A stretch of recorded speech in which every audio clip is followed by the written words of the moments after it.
Awesome. So I'm recording this conversation. Just be aware of that so that we can share it with people who weren't able to make it since we planned it on such a tight schedule.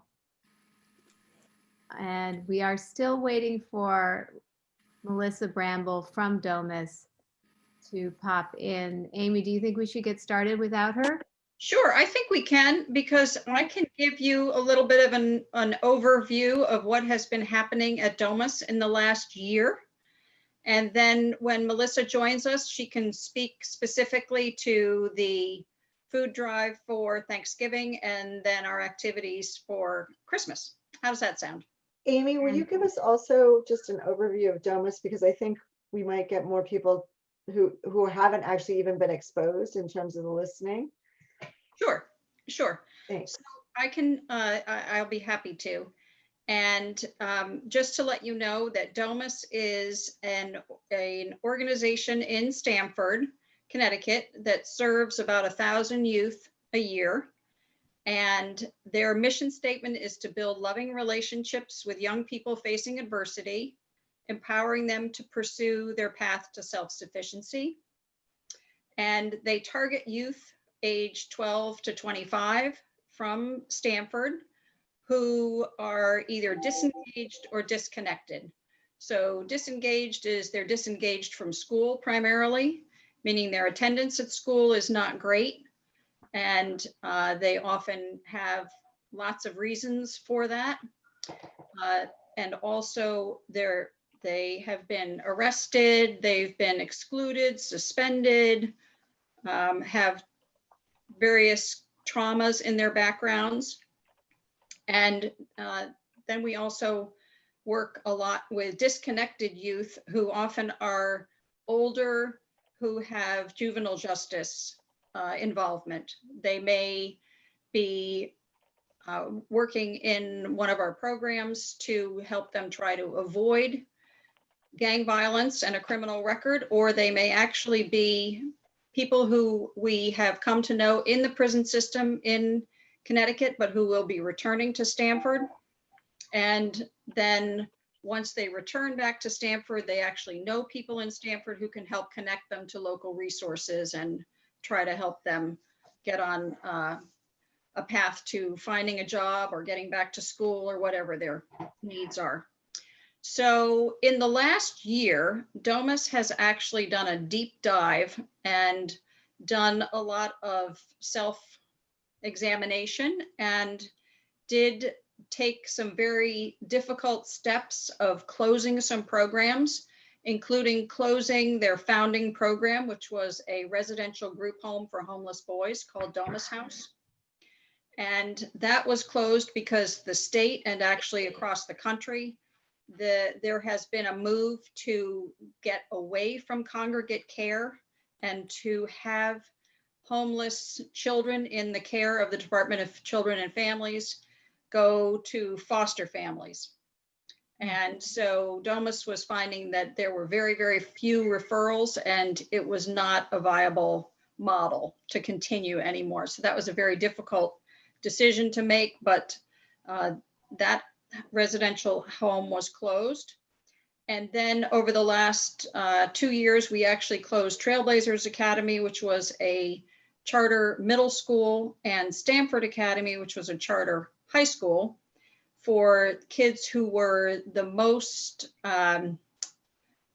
disengaged from high school or middle school. These were the kids who dropped out, flunked out, were kicked out of the public school system, and found that the extra supports that they got at DOMUS were very helpful to them. But over time, the state and the city of Stamford and the Board of Ed decided not to fund those programs at a level that was sustainable. So those two programs were also closed. We also decided to focus our efforts more on kids who are 12 to 25. And that meant closing an after-school community center that served elementary school children. So Mike Duggan, who is the executive director of DOMUS, is also the vice chair of the Stamford Cradle to Career, which is a compilation of lots of different nonprofits in Stamford serving youth. And they did a survey to determine who was serving what age children, and found that there are lots of organizations across Fairfield County and Stamford that like to deal with the young ones, but there really weren't many working with the population of middle school and high school kids. So DOMUS used that information to really decide that that's where they should spend their time and focus their efforts.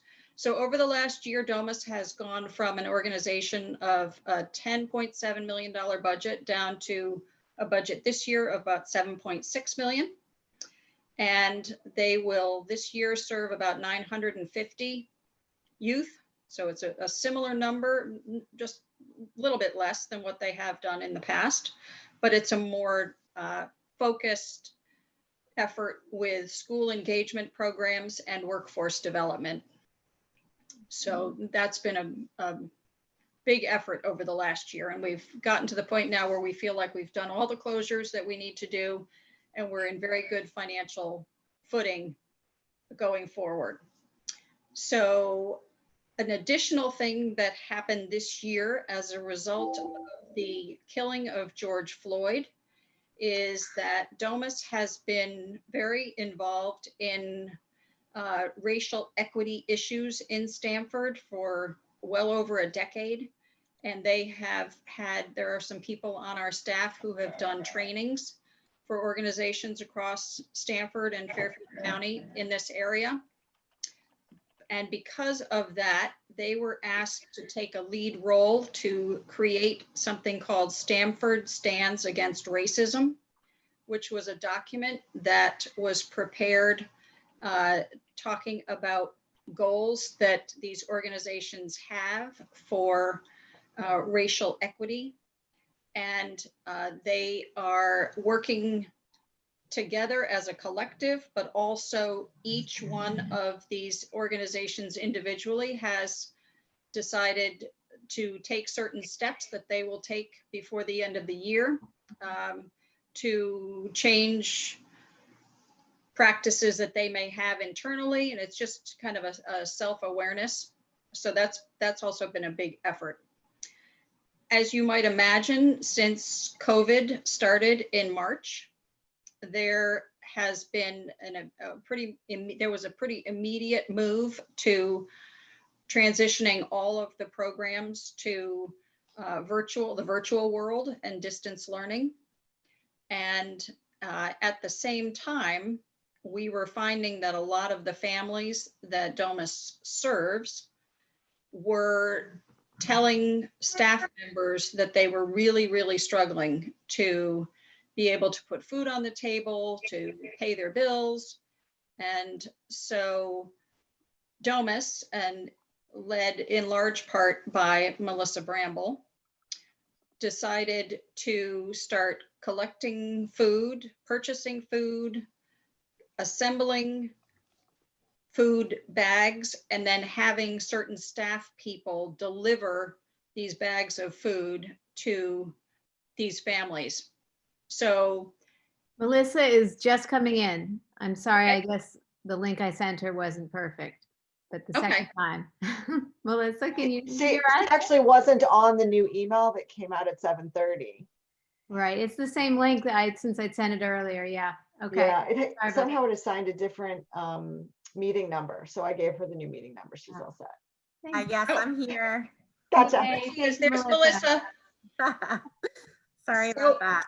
That's okay. Melissa, I was just at the point of starting to talk about how we pivoted in March to the virtual world of delivering our programming and distance learning, and then also to how we were responding to the families telling us that they were struggling to put food on their tables, to pay their bills, because so many had either had their hours cut dramatically in their jobs, or they had outright lost their jobs.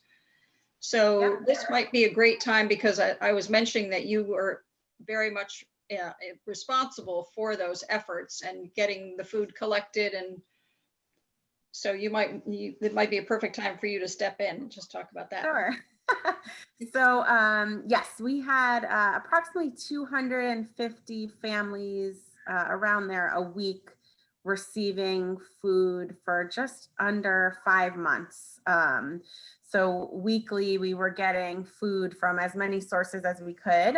We had a bunch of people who were willing to go out to stores like Costco and BJ's and the grocery store and sourcing it that way. We were ordering from like big box places, and it was a challenge every week for sure because there were limits on things, and everything, as you know, was pretty empty. So but we were able to do that for a solid just under from March until July.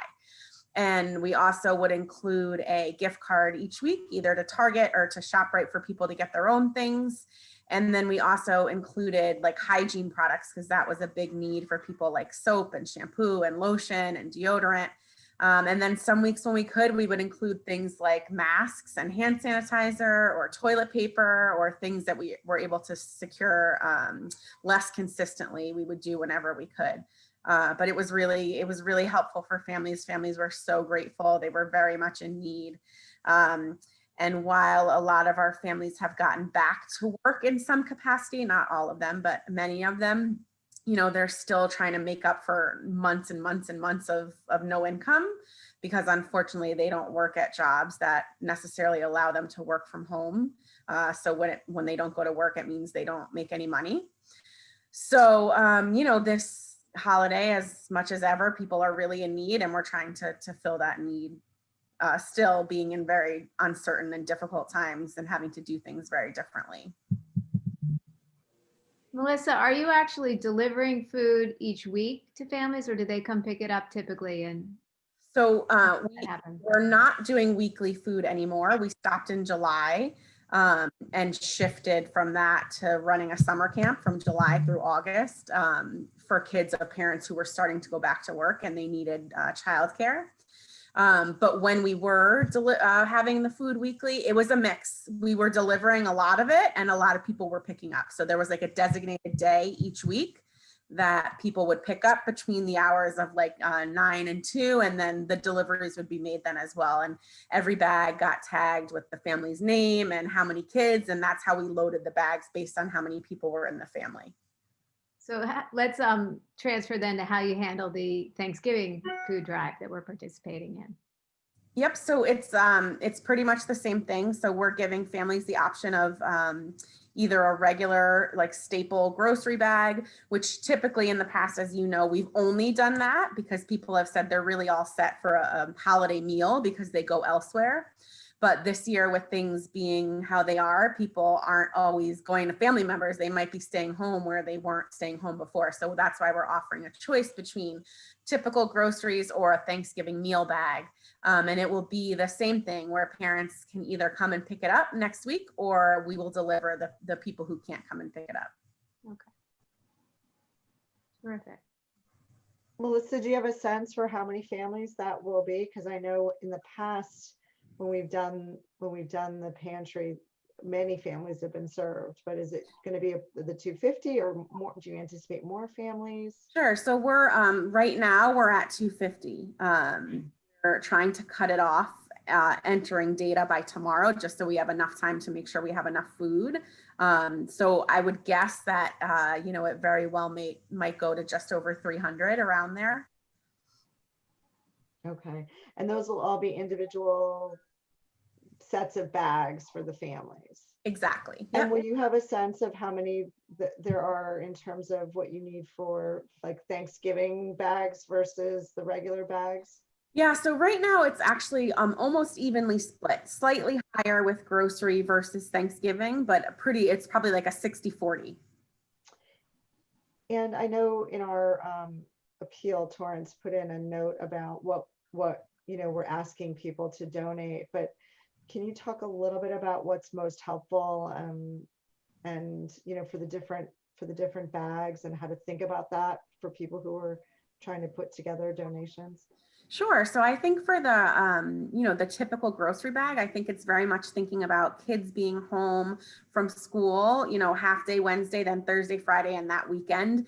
And many times, a huge percentage of our kids are eating at least 2 meals at school. So, it's breakfast and lunch that parents aren't normally having to provide on a Thursday and Friday because kids are able to get that food from school. And so we're trying to make up for some of that. So it's, things that are easy to make, like mac and cheese or packets of rice or cup of noodle soups or Chef Boyardee, that kind of stuff, as well as snacks, because as we all know, kids go through many, many, many snacks when they're home. So it's just really typical staple items, cereal, oatmeal, things that are easy to get made for kids that are home, that aren't normally home. And then for the Thanksgiving bag, it's a little harder because typically you don't, you want to buy fresh food for Thanksgiving. You would want to buy like fresh potatoes and, a fresh pie, but that's really not possible when you're giving out food. So we try to make it as nice as we can, knowing that it has to be shelf stable things, but it's really just like the staples that you would think of a Thanksgiving dinner, minus the meat products, and everyone gets a $25 gift card to get their own meat product or however they want to use that. I also asked, some people that I sent emails to replied that they had moved and wanted to still donate and would like to donate financially. So Melissa sent me the link that you can donate directly to the food drive if you'd like to also do that. So I've included that in the emails that you all received. Great. That's very helpful. Right, or you can also find information about donations on our website. Yes, and the link I pulled is right off our website. It just directs them right to the food page so they can make sure that their donation is earmarked food specifically. Oh, that's great. Joni and Catherine, do you guys have any questions? No, thank you for providing the address for the drop-off. I'm in Stamford, so I'll deliver it to the Riverside address. Okay, terrific. Thanks for the list. I'm in New Canaan, so I'll drop it off there. Was there a date I had to should I call ahead or do I just drop it off? Well, New Canaan is my house, so Oh. any time is fine. And the cutoff is Sunday because we're going to deliver it to Domus on Monday. Got it. And I think you were on Buttery? No. Yes, buttery, like a buttery bagel. No, I live in White Farm, so I know where you live. Oh, that's great. I drive there all the time. Yeah, so I live within walking distance. Oh, I love it. I love it. And the drop off, Torrance, for those of us who are gathering, where are we dropping at the regular Domus location? Yes, at 83. 83 Lockwood in Yes. Stamford. Yep. I think from 9 to 5 on Monday is what 9 to 5 on Monday. Melissa Great. had said. Yes, and I can, Torrance, I think you have my cell phone number, but I can make sure that when we're done here, you have it just so you can text me when you're close or when you're there. So I That can. would be terrific. And Yeah, we have Karen, a- if you have trouble with the schedule, I can pick up at your house and bring it We'll down. see. I think it'll be fine. Okay. I mean, hopefully we get plenty of donations. I think we need to keep making some appeals. I think you're right. Yeah. I'm so impressed that Domus has been able to pivot to be able to turn into a summer camp and turn into a grocery store. I mean, it's Right, really and quite become remarkable. virtual. It's really great. Well, it's Herculean efforts on the part of Melissa, really. She is amazing at how she pulls these things together. I've perfected doing lots of orders in very, very short amounts of time. We found out we got money to fund summer camp 3 days prior to it starting. So I only had 3 days to pull together all the supplies we needed for 120 kids, but it was very successful. Oh my gosh. That's amazing. Amazing. Melissa, I had a question on how you pivoted for the 12 to 25 group and virtual learning. Does everybody at home in those households have access to Wi-Fi and laptops? Sure. So I think, the vast majority of them do, even if it's just a cell phone, not a laptop or computer. So a lot of them were joining by cell phones. But, those program people are very, very good about reaching out and making sure that anyone who doesn't have what they need gets what they need. So we probably provided a very small amount of equipment, but most people did at least have a cell phone and were able to do it from there. And Great. So as a really awesome incentive for those classes, did a raffle every single class, and the winner had dinner delivered to their house. So whoever the winner was, we would call a pizza place and order something specific for them and their family, and it would get delivered to them that evening, Oh, good. which was a And great we also, incentive. Melissa, didn't we also have a funder who was able to make some donations of equipment to any students who didn't have a Chromebook or something like that? Yes. So, yeah, so I think we were able to make sure that people had at least some way to connect. But it's been challenging because a lot of the young people we serve are in households where their parents may need to be going back to work now, and they might have a younger sibling. And on these, Stanford has a different system. Every town seems to have a slightly different way of doing their distance learning. But in Stanford, it's every other day that the students are in school or at home. And sometimes the older students are having to look after the younger students when they're there. So that's been, it's a lot of responsibility for these young people. Mhm. And Domus is actually hoping to be able to open the Lockwood Avenue building to be able to help with some of these distance learning days, so that we can have both the older kids and their siblings come in to the Lockwood Avenue building and have a safe, supervised place for them to do their classwork, and then do some kind of recreational or enrichment kinds of activities in the afternoons. That's great. Amy, how many families are taking advantage of that? Of the distance learning, well, there will be about 250 high school students who will be impacted by this, but not everybody is off on every day. So we expect it'll be, 125 could come, but it's more likely that we'll get maybe 50 to 75 on a given day, because some people, because of situations at home, can't go Right. to a place where there are lots of other people, even though we're breaking them into smaller groups and so on. They just have medical situations at home that they have to be sensitive to. Okay. Great. So, All right. I do have a quick question about the food. Do you want us to pre-pack it in the bags, or should we bring it all in a big carton with the bags separate? If you have the capacity to package it in the bags, that is an amazing help, and I will take it. But if you don't, that's fine too. Okay. Yeah, Joni, that's what we used to organize the food that was donated previously. So we know how much food they have to organize into bags. So I think we should try to fit it all in. The reusable bags is a little tough to figure out, like how many reusable bags I have around that I can do it in. Right. But I can always just pick up a few more when I go to the store. Yeah, I have bags. I'm just gonna get some bags. I just went to Costco, so some of the stuff is kind of large, so I wasn't sure. I don't think I could fit it all in like one bag. Good point. Yeah, maybe if it's in two bags, we could indicate somehow they need to be together, and that could go to Yeah, all like I could families. bag on them or something like that. Yeah. Okay. well, we very much appreciate any assistance we can get in this effort. It seems like the demand for food is very large this year, and we're having to do it a little bit differently than we have in the past. And I'm sure everybody who receives the food will be extremely grateful. Absolutely. Melissa, are you still on? I am. Can you speak a little bit to how we're doing the holiday mall differently? And that an ongoing need for food, and how, if people want to continue this effort past Thanksgiving, that they could actually do it also around Christmas. Sure. So up until just a couple days ago, we were still having our annual holiday mall, which serves about the same number of families throughout the day, and helps them with Christmas gifts for the kids living in their home.